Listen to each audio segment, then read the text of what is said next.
In this video, I'm going to show you 10 sunken boats that surfaced at Lake Mead as the water levels continue to drop, like a politician's approval rating. Let's go.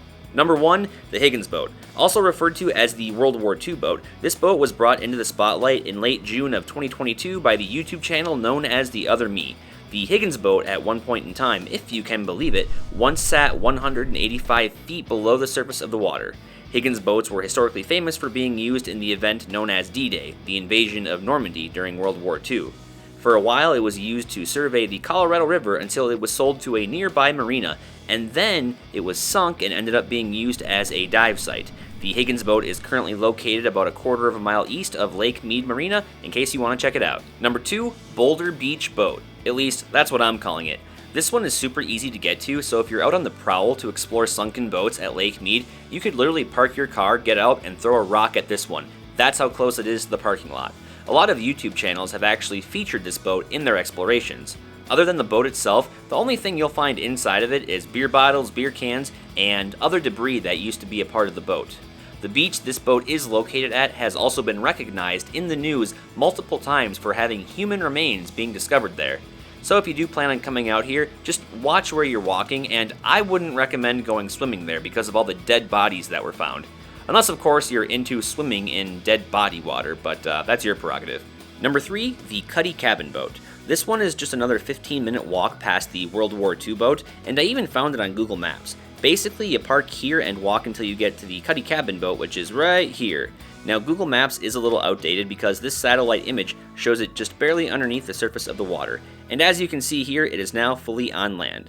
Full disclosure, if you're not in shape, get little to no exercise, and start easily huffing and puffing like the cop in Superbad, I would not recommend this hike. It really isn't that long of a hike, but it's very technical with rugged terrain, so keep that in mind. Now, the journey is well worth it, and it is a fascinating sight to see if you're into sweating your butt off just to look at old boats that sank due to careless owners. But whatever, I'm not judging. Number 4, the 1990s Kawasaki Jet Skis. I found these completely by accident. One day I decided to hike along the bathtub ring at Lake Mead, which probably wasn't the smartest thing to do in mid-August. And thinking back on it now, I almost became another body found at Lake Mead. But anyways, if you keep walking about another quarter of a mile past the Cuddy cabin boat that we just took a look at, you will see these two jet skis slightly embedded into the bathtub ring. Now again, this can be a very intense and technical hike if you are not in shape, but it was a very fun one. I did stumble upon a lot of random objects on my way out there, like boat parts, hats, shoes, fishing poles, and tackle. And here's a visual reference to where the jet skis are. Here is the Cuddy cabin boat, and right here is where you'll find the jet skis. They stick out like a sore thumb, so you can't miss them. Number 5, the Viking Ship. Now, I'm not saying this is an actual Viking ship, but that's what it reminds me of. This one is also near Hemingway Harbor, and I found this one on accident as well. And this boat looks like it was actually involved in some sort of shipwreck and then got split into two parts. And here's why I say that. This end of the boat that you see right here was actually found right about here. And if you keep walking about another 860 feet or so, you will find the other end of it right about here. And that's actually pretty visible from Google satellite images. But yeah, here's what the opposite end of it looks like. I featured this boat in another one of my YouTube videos, and someone commented and said that it could have been a wooden workboat that was used during and after the construction of Hoover Dam. Now, I haven't heard any other theories so far, so I'm going with this one. Number 6, I'm going to call this one the Upside Down Boat at Boulder Beach, and it's pretty obvious why. This boat is just a short walk away from the parking lot at Boulder Beach, and I even found it on Google Maps here when it was still underwater. But don't let Google Maps fool you, because now it is fully on land. I tried to flip it over last time I was out there to see what was underneath it, but unfortunately I don't possess the power of Thor, and that boat was freaking heavy. Number 7. Now this boat here is located not too far away from the previous boat that we just took a look at. And yes, that handsome feller that you see right there is indeed me. Now here's where this boat is in comparison to the previous one. So as you guys can see, here is the upside down boat, and here is where the boat is that I sat in. It's just a little over 800 feet away. And you guys, these boats here at Boulder Beach are pretty easy to get to. It is mostly flat out there, but pay close attention to where you're walking for 2 reasons. Number 1, it's very rocky out there, very easy to roll an ankle, and be super cautious if you're walking around near the shoreline. In certain areas, the ground is super soft and cars still get stuck out there frequently, along with people. Last time I was out there, I thought I was walking where it was safe, but my feet actually sank into the ground about a half a foot, so just be cautious.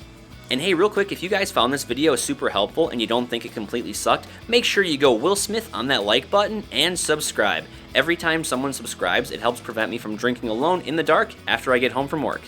Number 8, the wooden boat wreck.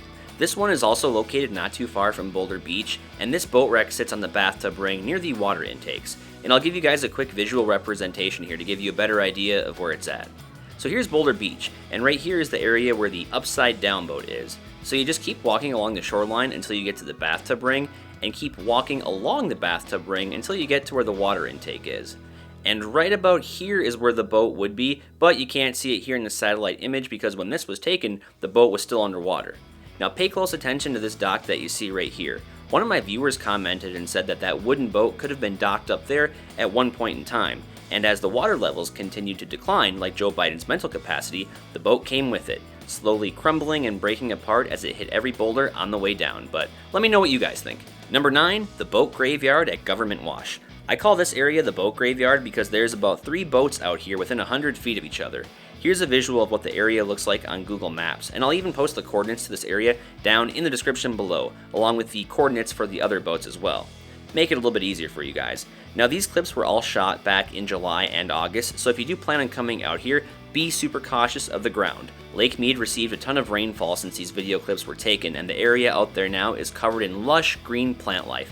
Huge transformation since July and August. Lots of reeds to walk through though if you do want to get out here to the boats. Also similar to Boulder Beach, watch where you're driving and walking. The last thing you want to do is get stuck out here because Government Wash is actually a little bit of a drive from the marina, but it is a scenic area and lots of people still go out there to camp, fish, and of course see the sunken, not so sunken boats. Alright guys, and now for the grand finale. Number 10, the famous speedboat at Government Wash. This has also been referred to as Lake Mead's monolith, and it's easy to see why. This vertical speedboat has also been popularized by YouTube channels such as Jacob in Las Vegas, Sin City Outdoors, and The Other Me. All those channels are worth checking out. Now this is one boat at Lake Mead that literally stands out amongst the rest due to its position in the ground. I've been out here multiple times and it blows my mind that it's held its position like this for so long. But just recently the channel Sin City Outdoors did a video out here and it looks like all that rainfall from the monsoons started to soften up the ground around it because it's definitely sitting at more of an angle now. And before I share the location, check this out. This photo of the speedboat was taken back in May of 2022.